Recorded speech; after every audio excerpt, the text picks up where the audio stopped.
नाज़रीन, अवामी न्यूज़ में ख़बरनि जो सिलसिलो जारी है। इन वक्त असीं तव्हांखे भिटशा खां ख़बर ॾींदा हलूं त भिटशा खां टंडो आदम रोड मुकम्मल तबाह थी चुको आहे। 10 सालनि खां रोड जी मरम्मत न थी सघी। शहरी सख़्तु परेशान आहे। इन हवाले खां वधीक तफ़सील ॿुधाए रहियो आहे भिटशा में मोहम्मद जुमन चौहान पंहिंजी रिपोर्ट में।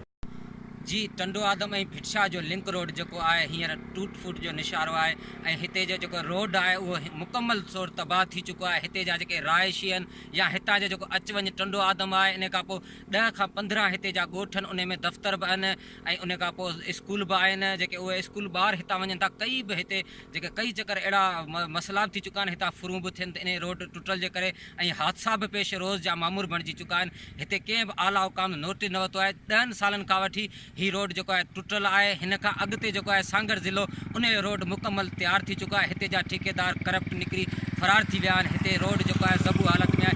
अञा ताईं जेको आहे रोड मुकम्मल ठही न सघो आहे। कुझु जेके रस्ता अहिड़ा आहिनि जिथे खॾा पइजी विया आहिनि, जिथे गाॾी जेका अचे थी उन्हनि जा टायर बस्ट थियण सबबु इलाही चकर हिते हादसा पेश अची चुका आहिनि ऐं हिते जा जेके ॻोठ जा रहायशी आहिनि, राति जो टाइम हुननि खे अचण में इलाही मुश्किलात जो सामनो आहे। जी, वधीक ख़बरनि ऐं तफ़सील लाइ विज़िट कयो अवामी news Facebook page, YouTube page ऐं अवामी न्यूज़ वेबसाइट।